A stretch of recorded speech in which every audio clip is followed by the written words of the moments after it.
Seventh class बेटा देखो कल हमने ये 11.1 एक्सरसाइज कंप्लीट कर ली थी, यहाँ तक किए थे एच पार्ट तक। आज हम 11.2 स्टार्ट करने से पहले कुछ इंट्रोडक्शंस है, कुछ डेफिनेशंस हैं, वो देखिए। Transversal, A line which intersects काटती है टू और मोर लाइन्स, दो या दो से अधिक लाइनों को, at a distinct points is called a transversal to the given line. यानी देखो इसमें ये दो लाइन होगी, एक एल है और एक एम है, इसको इसने काट दिया तो एन क्या है, ये ट्रांसवर्सल है। अलग अलग पॉइंट पे काटा ना इसको, ठीक है। फिर है angles made by a transversal with two lines in the figure given below नहीं है, यहाँ है फिगर बेटा। line n intersects two lines LM, line LN is transversal to the line LM, ये बात मैं पहले ही बता चुकी हूँ वहाँ पर। We label the angles with numbers from 1 to 8 and study them। अब इनके बारे में बता रखा है, हम केवल यहाँ पर देखो कॉपी में लिखना है बेटा ये आपको, तो आप केवल ये हेडिंग देंगे यहाँ पर, angles made by a transversal line, फिर ये फिगर बनाएंगे।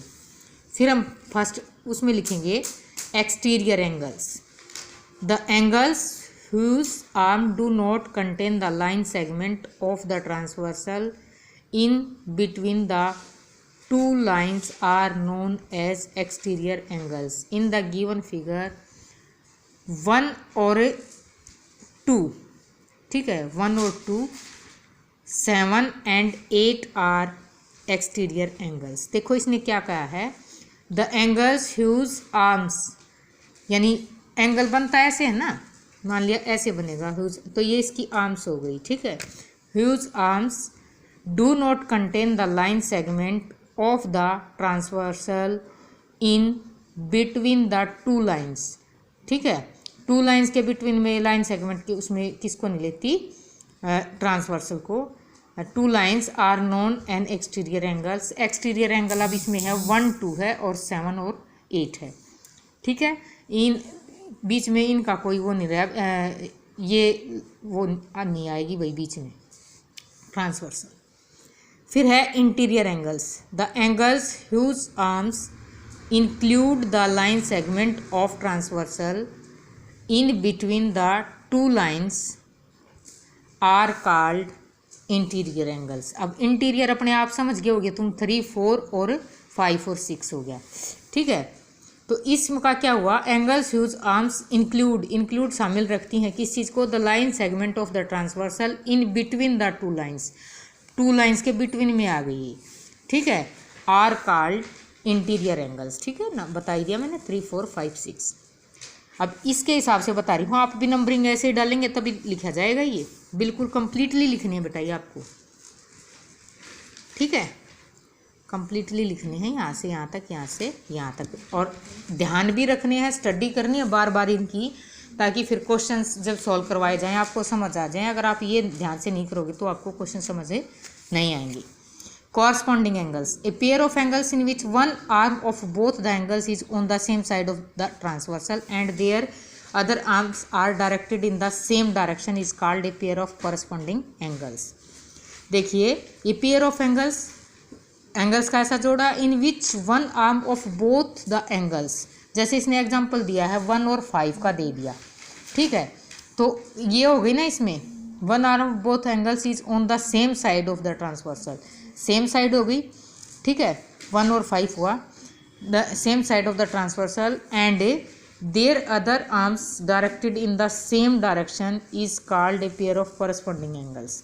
अब इसमें 1 और 5 हो गया, इसमें 4, 8 है, 2, 6 है, 2 और 6 और फिर 3 और 7 are pairs of corresponding angles. Alternate interior angles, देखो इंटीरियर बारी, इंटीरियर आंतरिक और एक्सटीरियर बारी, ठीक है, अंदर वाले interior. A pair of angles in which one arm of each of the angles is on opposite side of the transversal and whose other arms include the line segment of the transversal in between the two lines. देखो इसने क्या कह दिया, a pair of angles in which one arm of each of the angles is on opposite side of the transversal, transversal के opposite side में, ठीक है। और दूसरा ये कहा है and whose other arms include the line segment of the transversal in between two lines, इन दो लाइन्स के बीच में ट्रांसवर्सल आ जाए, उस एक आर्म वो form A pair of alternate interior angles. अब इसमें 3, 5 होएगा और 4 और 6, ठीक है। और अल्टरनेट एक्सटीरियर एंगल्स, फिर इनकी विशेषता ये भी होती है इक्वल होते हैं, ठीक है। Alternate exterior angles a pair of angles in which one arm of each of the angle is opposite side of the transversal, opposite side of the transversal यानी ट्रांसवर्सल के अपोजिट साइड में हो, and whose the two lines is and whose other arms are directed in the opposite direction. यहाँ पर क्या था हमारा direction के बारे में, अदर आर्म से लाइन सेगमेंट ऑफ ट्रांसवर्सल था, ठीक है। इसमें अपोजिट डायरेक्शन में हो, and do not include the line segment of transversal in between the two lines. ये ट्रांसवर्सल की जो हमारे वो ट्रांसवर्सल जो है वो टू लाइन्स के बिटवीन में नहीं होगा। Is called a pair of alternate exterior angles, उसे क्या कहेंगे, alternate exterior angles. In the given figure 2 और 8, ठीक है। ये 2 की ये अपोजिट साइड में होगी, ये अपोजिट साइड में होगी, ठीक है। 1 और 7, 1 की ये इधर है, 7 की एक इधर है, ठीक है। तो इस प्रकार से बेटा, और ये बीच में नहीं आ रही, ये बीच में नहीं आ रही ना, ये यहाँ तक की मानी जाएगी ना 1 की, तो 1 और हमारा ये आ जाएगा 7 ये, तो लाइन दोनों लाइन के बीच में ट्रांसवर्सल की जो लाइन है वो शामिल नहीं हो रही ना इन एंगल्स में। तो इस प्रकार से हमारे ये कुछ एंगल्स हैं, आप इनको ज़रूर याद रखेंगे और पता चलना चाहिए आपको कि कौन से एंगल्स कौन से हैं। मान लिया मैं नंबरिंग दे दूं या इनके नाम रख दूं ABC, ठीक है। Parallel lines, 2 lines are said to be parallels if they do not intersect each other even when they are produced indefinitely in either direction। मतलब कितना भी बढ़ा लो उसको किसी भी डायरेक्शन में, तो वो क्या है, इंटरसेक्ट ना करें, एक दूसरे को काटे ना, इतना ही गैप बना रही है। फॉर एग्जांपल जब आप ये देखते हो ना कॉपी की जो लाइनें देखते हो अपनी नोटबुक की, तो वो पैरेलल होती है। In the given above lines L and M are parallel, ये बता दिया, देखिए given 2 parallel lines are denoted by the symbol. अब आपको ये डेफिनेशन लिखनी है इनमें, ये देखो बेटा, ये मैंने बोल दिया कि ये पूरी डेफिनेशन लिखनी है, ये बिल्कुल एग्जांपल्स भी इन the given figure. Parallel lines की वो लाइन्स की डेफिनेशन लिखनी है, फिर ये लाइन लिखनी है इसके साथ साथ ही, डिनोटेड बाय द सिंबल्स, ठीक है। Properties of parallel lines cut by a transversals. If 2 parallel lines L and M are intersected by a transversal N, then angles of each pair of corresponding angles so formed will be equal होते हैं, ठीक है। ये मैंने बता दिया था आपको पहले, 1 और 5 कॉरस्पॉन्डिंग हैं, इक्वल हो गए, 2 और 6 हो जाएगा। इसके अलावा 4 और 8, 3 और 7। If 2 parallel lines are intersected by transversal then the angles each pair of alternate interior angles are equal, जैसे 4 और 6 होंगे और 3 और 5। If 2 parallel lines are intersected by transversals then the sum of the interior angles on the same side of the transversal is 180 degree। ये बात देखिए बिल्कुल ध्यान से। If 2 parallel lines are intersected, काटी जाती हैं किससे, by a transversal, then the sum of interior angles on the same side of the transversal is 180। जैसे इसमें सेम साइड में और कौन से हुए, इंटीरियर 4 और 5 होंगे, तो इनका अगर योग करूँ तो 180 आएगा। 3 और 6 होंगे, उनका योग करूँ तो 180 आएगा। मान लिया इनमें से आपको एक का माप मिल गया, मान लिया ये है मैंने बता दिया कि ये 120 डिग्री है, तो ये कितना मिलेगा 60 डिग्री का।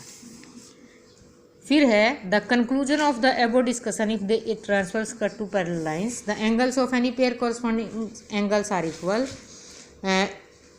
और फिर ये कहता है द एंगल्स, ये इकट्ठा ही बना दिया बेटा इसने, ये थोड़ी मिसप्रिंटिंग है। The angles of any pair of alternate angles are equal and then the sum of the, ये थोड़ी सी मिस्टेक आई हुई बेटा बुक में ही, यहाँ पे लिखा जाएगा द सम, और ये द और एंगल अलग अलग है, इकट्ठा बन गया इनसे।